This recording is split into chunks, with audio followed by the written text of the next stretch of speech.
Mr. Chair, yun po kasi yung dikta ng mga may hawak ng franchise. If you remember, kasagsaga ng wedding, gusto nating illegalize ang wedding. So, ang nangyari doon, ginawang franchise, ginawang STL Kuno. If you look at the list of PCSO, Mr. Chair, tignan mo kung sino ang mga may hawak ng franchise. Hindi ko nababanggitin. Baka malaglag yung mata mo. Dahil yung mga nag-operate ng illegal na wedding, sila din ang may franchise. And of course, definitely it's beyond the control of PCSO then in fairness po to them. Nilagay daw po nila yon because I did that story when I was a journalist. Nilagay nyo para safety measure kasi yung isang franchisee, yung may hawak ng franchise, Mr. Chair, idideklara lang sa PCSO na kumita lang siya ng 50,000 ng buwan na yon. So naglagay sila ng limit ng cap. At least ito ang ibigay mo. Hindi nga po maganda pero kasi wala talaga matanggap ang gobyerno. Pangalawa, Mr. Chair, ito, hirap na hirap ang pulis natin, NBI. Paano? Yung may ID, sir, dalawa ang kanyang hawak na taya.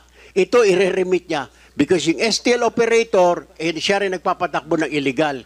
Ireremit niya yung malaki dito sa illegal, konti lang ireremit sa PCSO. Pero pag tumama, PCSO magbabayad. That is what is going on, Mr. Chair. Oh my goodness. Mr. Chair. Congressman Gomez and then Congressman Acop. Mr. Chair, regarding sa quota ng PCSO, all of their transactions are electronically transmitted. Ibig sabihin nito, Mr. Chair, lahat ng transactions nila are supposed to be recorded. Correct? Tama ho ba? Electronic na ang gamit ninyo, di ba? Hindi po. Hindi pa rin? Opo, nagpapataya sila sa ano. So, paano yung daily ninyo na reporting sa PCSO? Hindi ba nagsasara kayo ng gabi na alas 8 para i-report na yun? Yun po, bali from the authorized agent corporation, sila po yung nagsasubmit ng Then sales. from those electronic transactions, dapat makita na natin kaagad kung ilan yung pumapasok sa kanila na pondo. Daily po, meron silang daily sales Oh, report. tapos meron pa kayong cap, ganun ba? Opo, at the end of the month, ito total po namin kung na-meet nila yung kanilang So kung monthly. sobra, Parang nire-reflect din. hindi, kaya Actual nga. sales, Sabi yun nyo po kasi yung nire-record. sinabi mo kasi may cap eh. So Opo. pag sumobra yung taya na legal, Opo. kanila na yon. Hindi po. Basta kung anong dineclare nila sa PCSO, yun na po ang nire-record ng PCSO. So in short, wala akong nagsasubmit na negative. Hindi po dapat negative. Hindi, so walang nagsasubmit. Wala po. No, kasi Dapat sobra. Oo. Opo. Yun ang problema, Mr. Chair. Dapat nare-reconcile nila yung digital transactions nila based on that. Mr. Chair, if I may add after Congressman Gomez. Congressman Acop, it's okay for you to yield for a while to Congressman I Erwin would just Tulfo. add, Mr. Chair, doon sa sinasabi ni Congressman Gomez, tama po yun. Hindi po sila, may mga instances na hindi sila digitalized. Pero as per my conversation with the GM a couple of weeks ago, and I did my interviews over the radio, in fairness naman, they're doing something about it. Kaso nga, Mr. Chair, paano ko mismo yung may hawak ng franchise ang gustong gawa ng kalokohan at wala pa silang safety measures sa safety net. So, ang kawawa lagi yung gobyerno kasi umaasa lang sila doon sa remittance ng franchisee or ng may hawak ng franchise. Kung ano sasabihin niya, ito lang kinita namin. And that has been a problem since Pinoy time pa po yan, Mr. Chair, since PGMA pa. Problema na yan, hindi mo talaga makita yung record kung magkano ang income nung may hawak ng franchise because tinatago niya. Ipapalabas niya lang yung gusto niya para maliit ang ibabayad niya sa PCSO, maliit ang ibabayad niya sa tax. Pero in reality, millions. Dahil kagaya niya, Mr. Chair, tumatakbo yung kabo, yung kolektor talaga na may ID na sinasabi ni PNP. Paano niya huhulihin? Sasabihin niya, may ID ako, yung pala, nangungulekta rin siya ng wedding. Hindi naman niya idideklara yon. Mas malaki po ang kinikita kasi sa wedding. Konti lang nire-remit sa STL sa PCSO. Pag tumama po, PCSO ang magbabayad. Kaya nga. So, Madam, will you confirm na tama yung sinasabi ng mga congressman dito? Hindi naman po kayong tamang Tama? mag-reason po. Kasi basta sa operations lang po kami, yun lang yung sinusunod namin. Kung ano yung approve sa kanila. But of course, the board of the PCSO can change the policy, di ba? Yun With po. regards to the operation ng STL, no? Di ba? Kaya naman, di ba? Opo. So we'll be inviting all the board members. Mr. Chair, Yes, Congressman Akop, please. just to follow up that issue, this issue was taken up by the Committee on Public Accounts during the incumbency of then Honorable Danny Suarez. And Iha, nasana si Madam Gabuyo? May previous commitment po. Kaya hindi Oo, naka-attend. Dapat kasi siya po siya ang talaga yung naalaala attend ko na sumasagot sa mga katanungan namin noon eh. ngayon. Opo. At anyway, nagkaayos na ba yung inyong chairman at saka yung presidente ninyo? Di po namin alam yan. Nagsisinungaling ka yata, Iha. Di naman po. Di talaga. Sir. Ibig mo sabihin, Personal. kayo ang nandun, hindi nyo alam na may sigalot sila. Samantalang kami na nandito sa Kongreso, alam namin na may sigalot. Sagutin mo ako, Iha. At baka ng tama. Di ko po, sir, personally po, hindi ko alam yung kung anong meron po. Officially. Sige. Officially, wala naman po kaming kasi kami sa GM lang naman po kami. Okay. Wala po kaming sa Ah, chairman's office. Noong bang investigasyon nung panahon ni Honorable Suarez, nasaan po kayo? Di po ako nag-a-attend. Hindi, nasaan po kayo? Anong opisina po kayo? Baka po, sa STBR po, Southern Tagalog and Bicol Region Na STL. Department po ako. STL Operations. Sa lang po, may loto, may STL. Okay, sige. Hindi ba totoo yung sinabi ni Honorable Erwin Tulfo na yung mga dating operator ng Hueting, sila na rin ang may hawak na ibang franchises ng Lotto operations? Would you know that? Para pong sabi nila yung dating mga weteng, yun ang illegal, ngayon nilegalize ng business. Yes. At totoo rin po ba na sila po ang may hawak ng iba-ibang franchises sa iba't ibang lugar ng ating bansa? Di ko naman po mga kilala ang mga Pakisagot nyo lang po yung akin. Hindi ko naman tinatanong kung kakilala hindi po ko nyo po sila. I'm not privy to that po, sir.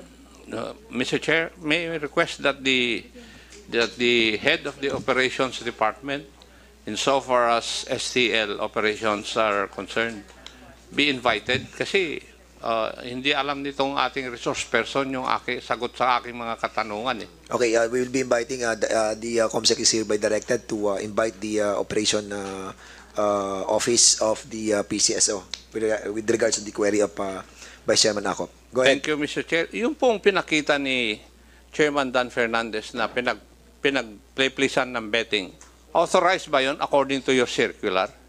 Pwede pong i-check. Meron kaming authorized Hindi yung mag-isa na stations. tao nakaupo lang doon.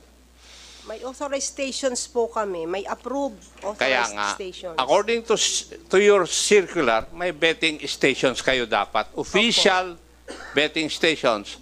At may mga tauhan kayo na iikot with the proper identification para kumuha ng mga pusta. Di po ba? Yun ang inyong circular eh. Parang di na po. Ha? O hindi mo alam yung ito,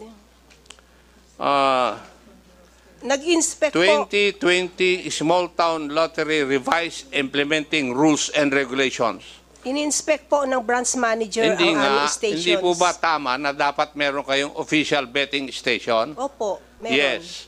At meron kayo yung mga tao sa betting station na parang iikot, may ID para kukuha ng pusta, di po ba? Opo, lahat sila dapat naka-ID at saka naka-uniform. Yes. Pero dun sa pinakita ni Honorable Dan Fernandez kanina, yung ating chairman, ay may mag-isang tao nakaupo at kumukuha ng mga bets. Yung ba pinapayagan ninyo? Basta po kung dapat yung station, pwede pong i-check namin kung Hindi po yun ang approved katanungan ko. station. Pinapayagan nyo po ba yun? Hindi naman po ganun ang station eh. Eh, Mayroon tinatanong ko po kaming- kayo, pinapayagan nyo po ba? Hindi po dapat. Hindi dapat. Pero nangyayari kasi may ebidensyang pinapakita yung aming chairman.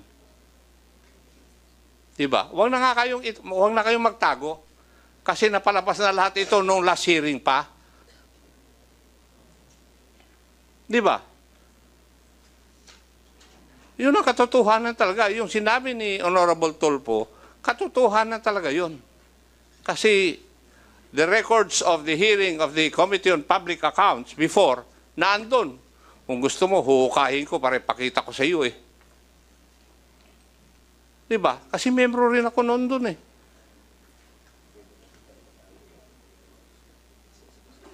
So huwag nyo na kasing pagtakpan. Alam nyo naman to eh.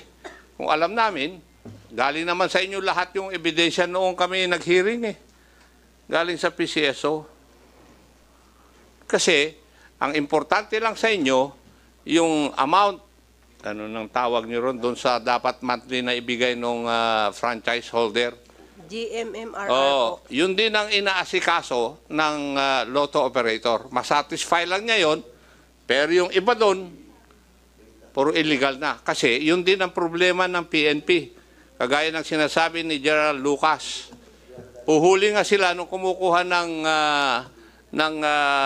pusta, pero yung operator ng lotto gagawa ng certification na yan ay mga tao namin at legal yung ginagawa.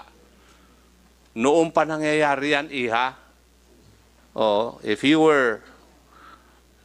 do not know that, ay hindi ko alam kung saan po kayo nanggaling. Di po, meron din po kaming listahan na pina-furnish sa PNP sa mga law enforcement agency na mga yung mga nagpapataya po ng aming STLAAC. Oh, May listahan po. sige. Papasok na kasi tayo dyan eh. Ginagawa rin excuse ng PNP yun para hindi nila hulihin yung mga kobrador ng wedding. Galing po ako dun sa kapulisan eh, kaya alam ko po yan. Yun ang, yung katabi mo nga, tumatango eh, totoo. Pero matanong ko po kayo, meron na ba kayong inalisan na prangkisa dahil sa pagbabiolate ng inyong circular? Sino ba? Para may mga nata-terminate naman po kami. Ano ang dahilan? Yung iba sa... Madali. Meron na ba sa atin? Eh, Wala naman. I do not know, Mr. Chair, whether the resource persons from PCSO are the proper persons who would answer the questions propounded by this representation. Yeah, that's the reason why we would be inviting. Sige, go ahead. Mas magaling si Madam Gabuyo na Yes sumagot po, noon ng mga AGM po tanong kasi dahil siya. siya yata ang head nito. Opo, masano niya yung area. Ah? Kani po, Region 4, sa Region 4A lang po. Hindi naman masyadong nagpalit-palit ang aming Region mga... 4A, Opo. sino ang may hawak ng franchise ng Lotto sa Laguna? Ramloyd Corporation po. Alin? Ramloyd Corporation. Sino ang chairman nun? Chairman. Sino ba? President. Iisa lang yon sa buong Laguna ang may Opo. hawak ng franchise holder. Opo. Ang nakakatupad po ba siya sa pagbabayad ng monthly na amount? Yes po. Yes. And may I ask the RD of Region 4A, ilan na po bang naaresto nyo na illegal na kumukuha ng pusta? Your Honor, based on our records from January 1, 2023 to December 31, 2023, ang naaresto po natin is 2,140. Pag isasama po natin yung hanggang February 29, ang naaresto po natin is 3,841, Your Honor. Ngayon, in your process of investigation, sino po ang boss nila? Pardon, Your Honor? Hindi ba, pag nahuli po nyo sila, iniimbestigahan nyo, di po ba? Opo. Normal yun na trabaho ng polis pag inimbestigahan yung huli. Hindi nyo ba tinatanong kung sino yung boss nila? Your Honor, please allow me to... Tinatanong ko lang po yung kasagutan. Hindi nyo ba tinatanong? Tinatanong nyo ba o hindi? tinatanong po, Your Honor. Ano po ang kasagutan? Halimbawa, in the province of Laguna, yung numero na sinabi mo, thousands plus. Iba-iba ba yung sinasabi nilang amo nila o iisa lang yung amo na sinasabi nila? Your Honor, aliases po yung sinasabi nilang pangalan. Wala pong kompletong pangalan na sinasabi, Your Honor. At yung pulis naman naniniwala na alias lang ang alam nila? Your Honor, tinutuloy po yung Hindi, investigation. tinatanong ko po yung Yes, Your Honor. naniniwala yung kapulisan na alias lang ang alam nila. Samantalang, boss nila yon. Yes, Your Honor. Yes. Ganon. Something is wrong with your investigation. Di ba? Di ba? Yes, Your Honor. Yes. Kasi tinatanggap nyo lang basta alias yon. Pero deep inside, alam ng investigador kung sino ang mga boss nila. Doon sa lahat ng 2,000 plus ba? Yung sinabi mo na operations na nahuli? Yes, Your Honor. Yes. Iisa lang ba yung alias na sinabi? Hindi po, Your Honor. Iba-iba po. O, pwede bang malaman kung ano yung mga alias na sinasabi? For example, in the province of Laguna, Your Honor, pwede bang tawagin ko yung PD ng Laguna po, Your Honor? yung PD ng Laguna got only assigned January of 2024. I hope he would know how to answer that question. Kasi wala pa siyang 3 buwan na nandun. Magaling siya kung alam na niya kagad kung sino yung mga operator doon. Sige, Mr. Chair, may I request that the Provincial Director of Laguna be recognized to answer Yes, the question. PD, ano? I don't know yet the name of the PD. Colonel Unos, you are recognized. Please answer the query Thank of you. the good congressman from Antipolo. Thank you, Mr. Chair, Your Honors. Although I have a list here of the aliases, but still this will be subjected for my further in-depth investigation to at least identify the actual names of these persons, sir. But I can cite based on the records here, which are classified documents, sir. Each cities and municipalities have different. Can you speak louder, no? PD, I cannot hear your voice, please. Each cities and municipalities have different aliases, different persons involved.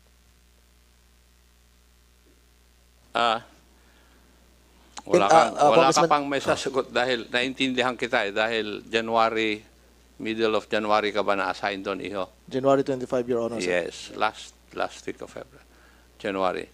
Now, CIDG, you conduct operations against illegal gambling also. Yes, sir. May I know if you also if you have operated against those